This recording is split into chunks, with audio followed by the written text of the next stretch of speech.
Baik, selamat pagi calon guru penggerak. Kali ini kami akan melaksanakan proses pra-observasi. Pagi ini saya sudah bersama dengan salah satu rekan sejawat di SMK Negeri Wiwi Kubadarai. Ada Ibu Yeni Hoar, salah satu guru mata pelajaran biologi di SMK Negeri Wiwi Kubadarai. Selamat pagi, Bu Yeni. Selamat pagi, Pastor. Oke, baik, pada kesempatan pagi hari ini kita akan melaksanakan tahapan pra-observasi. Jadi sebelum Ibu Yeni kita lakukan observasi di kelas atau kita lakukan supervisi di kelas, kita sebelumnya melakukan pra-observasi untuk menyamakan persepsi atau pemahaman tentang observasi yang akan kita lakukan. Ya. Oke, Ibu Yeni, pada observasi nanti kira-kira tujuan pembelajaran apa yang akan disampaikan? Baik, tujuan pembelajaran yang akan disampaikan kepada peserta didik yaitu peserta didik dapat mendesain pengolahan limbah organik dan anorganik. Oke. Jadi tujuan pembelajarannya tentang pengolahan limbah organik dan anorganik. Ya. Baik, dalam pembelajaran tersebut kira-kira area apa yang mau dikembangkan atau yang hendak dicapai? Baik, ada beberapa area yang akan dikembangkan. Yang pertama itu peserta didik dapat mengetahui tentang limbah dan meningkatkan keaktifan siswa dalam pembelajaran. Terus dengan menghasilkan satu produk dari limbah organik dan anorganik. Oh iya, jadi yang mau dikembangkan itu pemahamannya siswa tentang tujuan pembelajaran yang disampaikan tadi. Ya. Selain pemahamannya juga nanti akan sampai ke produk ya. Iya, ada menghasilkan satu produk. Jadi sampai menghasilkan suatu produk dari pengolahan limbah ini. Iya. Baik, menarik sekali Ibu Yeni. Kira-kira dalam pembelajaran nanti ini strategi pembelajaran apa yang mau dilakukan? Baik, dalam pembelajaran mengenai limbah itu nanti akan menggunakan strategi atau model pembelajaran PJBL dengan metode pembelajarannya itu ada tanya jawab, diskusi dan praktikum. Oke. Jadi dalam pembelajaran menggunakan metode PJBL ya? Ya. Ya. Jadi PJBL itu nanti akan menghasilkan sebuah produk. Nah, tapi dalam observasi yang nanti kita lakukan itu nanti akan kelihatan ada kerja kelompok begitu ya, dan sebagainya. Oke, untuk mencapai strategi itu kira-kira Ibu Yeni ini menggunakan alat bantu atau media apa? Ada tidak media yang digunakan? Ada media pembelajaran yang saya gunakan yaitu media pembelajaran Quizizz dan ada juga Gamma. Oh iya, jadi menggunakan Quizizz dan Gamma. Oke, jadi selain metode pembelajaran atau model pembelajaran PJBL tadi dipadukan juga dengan penggunaan media ya, dengan menggunakan Quizizz dengan Gamma. Oke, saya kira sangat menarik pembelajaran yang akan dilakukan. Kita akan ketemu lagi saat observasi kelas. Kira-kira kapan dilaksanakan? Kapan jamnya? Jamnya di hari Rabu. Hari Rabu jamnya jam pertama dan jam kedua. Jam pertama, jam kedua di hari Rabu.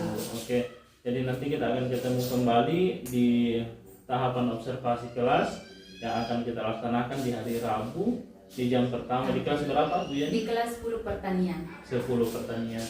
Oke, baik. Jadi dari tujuan pembelajaran, area pengembangan yang hendak dicapai dalam pembelajaran tersebut, sampai kepada strategi yang disiapkan atau media-media yang akan Ibu Yeni gunakan dalam pembelajaran itu saya sudah tangkap dan saya sudah rekap bahwa nanti ketika kita melakukan observasi di kelas bersama kita akan melihat hal tersebut terlaksana. Oke, baik, terima kasih Bu Yeni atas kesempatannya dalam tahapan pra-observasi ini. Nanti akan kita ketemu pada tahapan observasi dan pasca observasinya. Oke, terima kasih.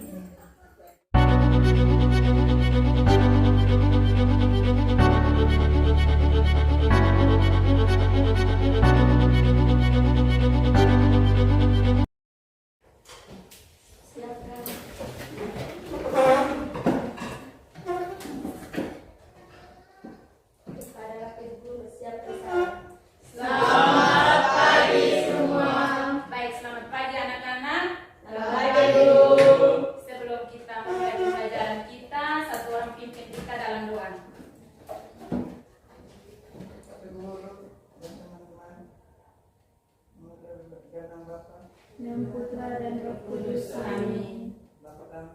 Yang ada di surga dan di atasmu, datanglah kerajaanmu, jadilah kehendakmu di atas bumi seperti dalam surga. Berilah kami rezeki pada hari ini dan ampunilah kesalahan kami, seperti kami pun mengampuni kesalahan kepada kami.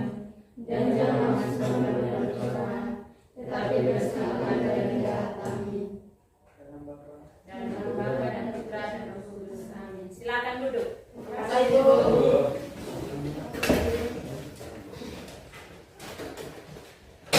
Baik, anak-anak, siapa yang hari ini tidak hadir?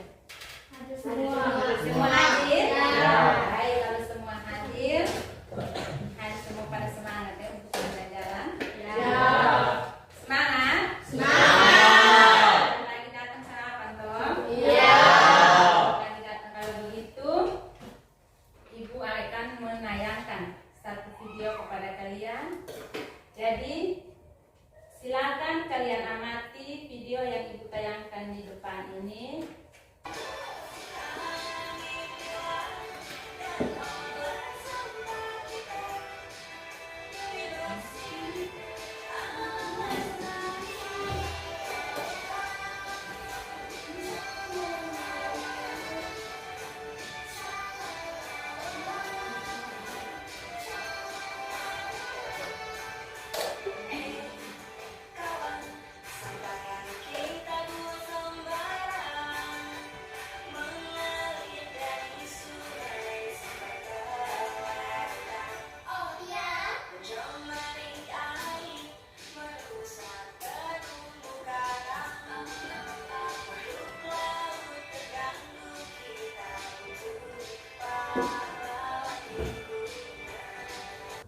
Baik, tadi kalian sudah amati gambar, sudah nonton video tadi yang Ibu tayangkan. Kira-kira video yang tadi Ibu tayangkan itu menceritakan tentang apa? Tentang sampah. Tentang sampah. Apa lagi? Siapa ini Januar? Kira-kira video yang tadi Ibu tayangkan itu menceritakan tentang apa? Yang membuang sampah ke sungai. Jangan membuang sampah sembarangan. Apa lagi?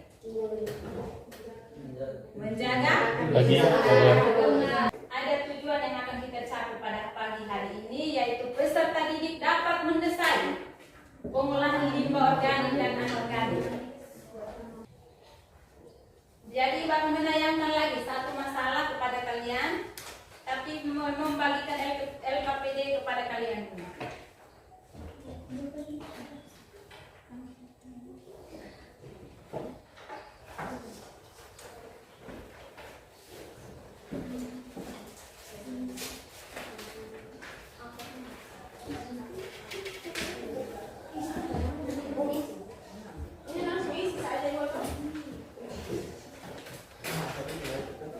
Semua sudah dapat LKPD-nya? Sudah. Baik, kita akan tayangkan satu masalah. Video satu. Masalah.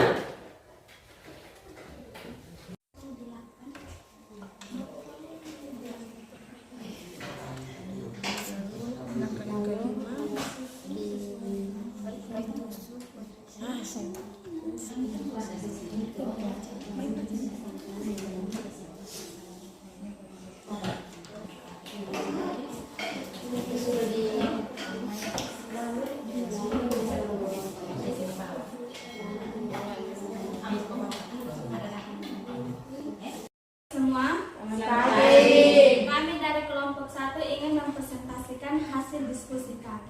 Waktu dan kesempatan saya berikan kepada pembaca. Terima kasih atas kesempatan yang diberikan kepada saya. Judul proyek Ekobrik. Alat gunting lakban botol sampah plastik, terus sampah yang digunting. Setelah digunting, sampah dimasukkan. Bagaimana cara untuk memadatkan botol? Dengan Cara mengadakan botolnya dengan cara apa? Itu syuting kayu. Selamat pagi untuk kita semua. Kami dari kelompok 2 akan mempresentasikan hasil diskusi kami. Waktu dan kesempatan saya berikan kepada pembaca. Terima kasih atas kesempatan yang diberikan kepada saya. Saya akan membacakan hasil diskusi kami. Judul proyek kami, pembuatan ekobrik. Tujuan proyek untuk menyimpan polybag di atas ekobrik. Alat dan bahan, gunting, plastik, botol, pasir, dan kayu. Prosedur pengerjaan proyek. Yang pertama, kita harus menyiapkan alat dan bahannya terlebih dahulu. Setelah itu, kita mencari alat dan bahan yang akan diolah menjadi ekobrik. Sesudah alat dan bahannya ditemukan, lalu dikumpulkan untuk mengolah menjadi ekobrik.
Assalamualaikum warahmatullahi wabarakatuh. Salam guru penggerak. Bersama saya Hasrul, calon guru penggerak Angkatan 9 Kabupaten Malaka, akan melakukan kegiatan pra-observasi bersama dengan rekan sejawat, yang mana kegiatan ini merupakan lanjutan dari proses observasi yang kami lakukan sebelumnya. Saat ini bersama saya Ibu Ertiana Hoa. Selamat pagi, Ibu. Selamat pagi, Pak Hasrul. Baik, hari ini sesuai dengan kesepakatan kita sebelumnya bahwa setelah kita melakukan observasi di kelas, kita akan melakukan pertemuan lagi dalam sesi pasca observasi. Jadi kemarin Ibu Yeni sudah melakukan pembelajaran di kelas, dan saat itu kami juga mengobservasi kegiatan tersebut. Dan hari ini kita akan membahas lebih lanjut terkait dengan proses pembelajaran yang telah dilakukan. Baik, Bu Yeni, pertama dalam pembelajaran yang dilakukan kemarin, kira-kira perasaan apa yang timbul dari diri Bu Yeni setelah melakukan pembelajaran di kelas? Baik, dalam pembelajarannya itu perasaannya sangat senang karena tujuan pembelajarannya itu tercapai, dan juga siswa juga sangat semangat dan antusias aktif dalam pembelajaran. Oke, jadi pelajarannya sangat senang karena tujuan pembelajarannya. Kemarin tujuan pembelajarannya apa ya? Tujuan pembelajarannya peserta didik dapat mendesain produk dari limbah. Jadi produk dari limbah, pengolahan limbah ya. Selain itu nampak juga rasa antusias, semangat, karena nampak kayak apa, keaktifan peserta didik dalam pembelajaran. Baik sekali. Dalam pembelajaran itu pula kan Ibu Yeni menyusun alur pembelajaran dalam perangkat pembelajaran yang sudah disiapkan. Dalam pembelajaran yang dilakukan kemarin, kira-kira hal-hal baik apa yang sudah Ibu terapkan dan terjadi dalam pembelajaran yang dilakukan? Jadi hal baik yang saya terapkan dalam pembelajaran yang media puisis. Jadi di dalam media puisis itu siswa sangat semangat dalam mengikuti pembelajaran. Dan juga pemberian stimulus berupa video. Video memberikan konsep awal dalam proses pembelajaran PJBL. Oke, jadi saya juga menyaksikan pada saat Ibu Yeni awal pembelajarannya menggunakan video sebagai pemantik stimulus kepada peserta didik untuk mengetahui konsep apa yang akan dipelajari. Itu sangat baik sekali. Kemudian penggunaan media puisis, ini sangat efektif juga. Selain Ibu Yeni mendapatkan maksud dari asesmen yang dilakukan, juga bisa mengaktifkan peserta didik. Oke. Kalau itu hal-hal yang baik, kira-kira ada tidak hal-hal yang perlu ditingkatkan dalam pembelajaran? Baik, yang perlu ditingkatkan itu dalam proses pembelajarannya itu siswanya semuanya nampak aktif, tapi ada satu dua siswa yang kurang aktif dalam proses diskusi. Iya. Setelah itu mungkin dalam proses presentasinya perlu dikemas lagi atau dibuat lebih menarik lagi, bukan hanya menggunakan LKPD saja, tetapi menggunakan PPT. Oh, PPT, oke. Jadi yang perlu ditingkatkan tadi, kalau saya dengar ada dua. Yang pertama tentang keaktifan siswa. Walaupun dilihat itu sebenarnya sudah bagus. Tapi namanya siswa kadang ketika diskusi ada saja yang tidak aktif dalam diskusi. Kemudian yang kedua itu tentang proses presentasinya ya. Ibu ini kayak mau dikemas lebih menarik lagi. Menggunakan slide-slide atau poster-poster begitu ya. Oke, baik. Ini itu hal-hal yang perlu tingkatkan. Kemudian kira-kira apa yang Ibu Yeni akan lakukan untuk meningkatkan hal-hal tersebut? Baik, yang perlu ditingkatkannya itu pembelajaran yang berinovasi lagi atau menggunakan media pembelajarannya itu PPT, poster atau lainnya, dan juga mengontrol siswa dalam proses diskusinya, memberikan kebutuhan, memberikan bantuan sesuai kebutuhan siswa, dan juga membagi kelompoknya itu harus siswanya itu 3-4 orang, terus ada perannya dengan peran dan tanggung jawabnya dalam diskusi. Jadi dalam kelompok itu ada pembagian peran yang jelas. Supaya dalam proses diskusinya itu berjalan dengan baik. Iya, jadi setiap anggota kelompok itu mempunyai tugas masing-masing. Jadi itu untuk mengaktifkan semuanya. Mengaktifkan dalam kelompoknya. Oke, sangat menarik. Kemudian penggunaan tadi bantuan kepada siswa yang butuhkan. Jadi Ibu Yeni tidak hanya mengamati saja, namun tetap memberikan bantuan terbatas sesuai kebutuhan yang diperlukan peserta didik. Baik sekali, saya kira bagus sekali apa yang Ibu Yeni akan terapkan pada pembelajaran selanjutnya. Kira-kira setelah pelaksanaan observasi ini dari tahapan pra-observasi, observasi sampai saat ini peserta observasi, kira-kira rencana tindak lanjut apa yang Ibu Yeni akan lakukan? Baik, rencana tindak lanjutnya itu mengembangkan pembelajaran yang berinovasi. Itu saja. Oh iya, jadi tidak berhenti sampai di sini saja. Jadi tetap berikutnya tetap akan melaksanakan inovasi-inovasi dalam pembelajaran. Oke, saya kira saya sangat mengapresiasi hal tersebut. Sesuatu aktivitas-aktivitas kita dalam pembelajaran itu harus berorientasi terus pada kepentingan dari murid. Oke, saya kira itu yang saya bicarakan pada kegiatan pasca observasi kali ini. Terima kasih Bu Yeni telah melakukan observasi, dan mudah-mudahan pada pembelajaran berikutnya dapat menghadirkan inovasi-inovasi pembelajaran yang lebih baik lagi. Ya, Pak. Siap. Oke, terima kasih. Terima kasih.